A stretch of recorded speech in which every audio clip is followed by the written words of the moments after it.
Hey there everybody, it's markcrilley. I'm back with another video. Today I am launching the first in an ongoing series of videos in which I do a complete read-through of this, my very first comic book story, The Beast That Ate Morioka. Now, this comic, as you can see, was eventually published, but when I first created it, I was not a professional writer or illustrator of any kind. I was an English teacher in Japan. And it was strictly amateur work, but I think looking back at it, it'll be kind of fun to see where I came from, and you'll actually see some progress within this story itself as I begin to take myself a little more seriously in terms of the storytelling and especially the art. So let's go ahead and get into it. The Beast That Ate Morioka. What you are about to read is a true story. Some of the names have been changed because I couldn't remember how to spell them. Also, I've exaggerated some stuff to make it more exciting, but come on, everyone does that. Give me a break. Our story begins on the outskirts of Morioka, where young Hiroshi Okada is hard at work on a new experiment. Hiroshi, what are you doing up there? Quit fooling around and come down for dinner. I'll be down in a sec, Mom. Fooling around? When I win the Nobel Prize, they'll be sorry they never took me seriously. As I stand before the very distinguished members of the Nobel Prize Committee, I am reminded of the night my mother told me to quit fooling around. How embarrassing. Will he ever forgive us? Suddenly, kaboom! Hiroshi, what was that noise? Nothing, Mom. Snark. So here we go with this very first page. I thought I would pause between each page and sort of explain a few things about the behind-the-scenes stuff. I wasn't taking myself super seriously as I began this comic. It really was intended mainly just for showing to my students, but you will see as I go along, especially in subsequent videos, the artwork gets better and better by around page 10, 15, 20 or so. But for now, it's going to be, you see this very sort of flat, cartoony artwork, which I think has its own charms. Sometimes just dots for eyes, sometimes that's enough. But let's go ahead and move on to the next page.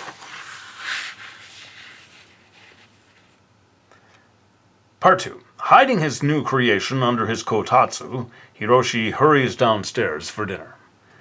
What are you working on up there, anyway? Oh, Dad, I'm just sort of fooling around.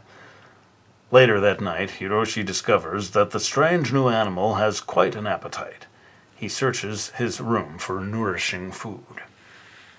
Sorry, buddy, that's all the pretz I've got. Boy, you must be starving. Crunch, crunch. No, dude, you can't eat that. That's my desk lamp. Crunch. Whoa, I gotta get some food for this guy or he'll eat my whole room. Munch, munch, munch. Tying his bed sheets together, Hiroshi sneaks out of the house in search of food for his new companion. While walking down the street, Hiroshi runs into his friend, Carrot Boy. Hiro, what's in the sack? Oh, I'm just doing my laundry. Snark! Laundry? So we begin to get into some sort of Japan references here. Pretz, I don't know if any of you have had this sort of pretzel stick snack. In Japan it's pronounced pritz. But you can see the story sort of, I was making it up as I went along, but I came up with this idea that the little animal likes to eat things made out of metal. And that will come into play as the story progresses. This character named Carrot Boy is sort of an inside joke. Someone had submitted the name Carrot Boy as a name in a contest for like this school mascot that that I was teaching at, and I thought it was such a funny name. I borrowed it for my story, but I guess that basically tells you everything you need to know about that. Let's move on to the next page here. Part 3. Hiroshi reveals his secret pet to Carrot Boy. And then he ate my desk lamp. Cool. Can you make one for me? The two of them decide to call the creature Snorky and set off to the local camel mart to get some food for him. Hey, look, the latest issue of Jump. Carrot Boy, we're here to get food for Snorky, not look at comic books. I wonder if he'd like instant noodles. Or should it be foop? Yikes! These are cans of beer here. We're just lucky no one saw Snorky make a meal out of that Asahi Super Dry. Ha ha ha. Burp. Well, he seems to be satisfied for now. Where am I going to keep him? If my parents catch on, they'll murder me. How about putting him in the doghouse in my backyard? Later. A perfect fit. But where's your dog going to stay? I hadn't thought of that. I suppose a hotel is out of the question. So here we go with real specific Japanese stuff. The Asahi Super Dry. I don't know if it's appropriate for me to have in this kid's story a character getting drunk, but there you go. I was a beginning storyteller. Who knows? It's harmless enough, I suppose. And yeah, that's basically it. Jump. Some of you guys know Shonen Jump. I made a little reference to that. And Camel Mart. I don't know if it even exists anymore, but it was a sort of a 7-Eleven type convenience store chain in Japan at that time. And now, moving on to part 4. The next day, Hiroshi must endure another boring day of classes at Morioka First High School. For my science project, I grew this flower. Isn't it the cutest? I call it Fox-chan because my favorite actor is Michael J. Fox. He has a new movie, blah, blah, blah, blah, blah. Oh no, I totally forgot about my science project. Fine work, Yamaguchi-san. Next, Okada-kun. I'm sorry, sir. I guess I sort of, that is to say, I forgot about it. You forgot about it! Flames shooting out of his mouth. After school.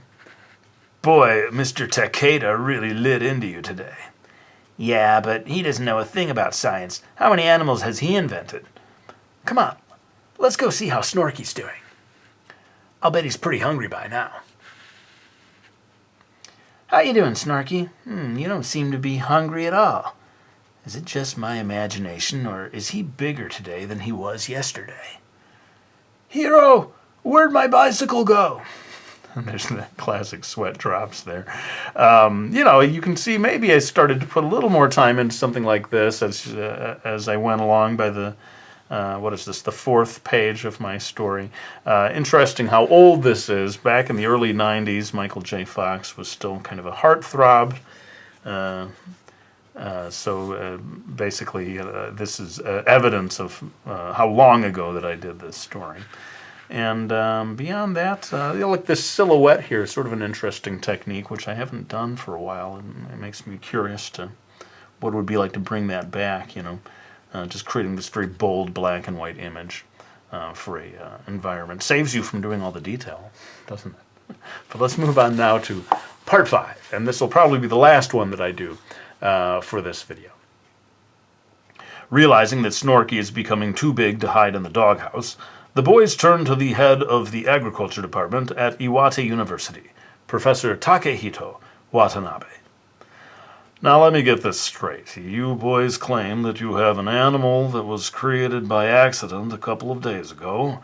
He had a desk lamp, a 6-pack of beer, and, what did you say your name was again?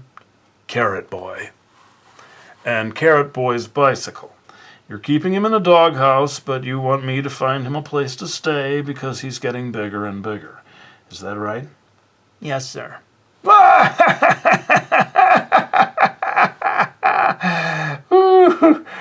Do you boys honestly expect me to believe such nonsense? What kind of a fool do you take me for? We sort of figured you wouldn't believe us, so we brought him along to show you.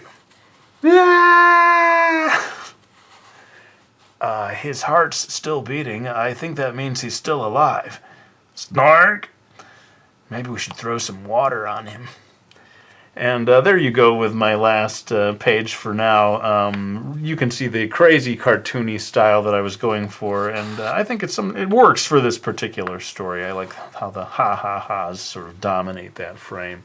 It's sort of fun to do a story where you don't take yourself too seriously. You allow the real cartooniness to come out in pretty much each and every frame. His legs sticking straight up in the air. Realism was clearly not what I was going for. But let's go ahead and wind that down. I will be back with part 2, the video that will probably take us through pages 6 through 10. And we'll keep going until we complete the entire story. But for now, let me go ahead and wind this video down. I want to thank you all for watching it. I hope you really enjoyed it. And I'll be back with another one real soon.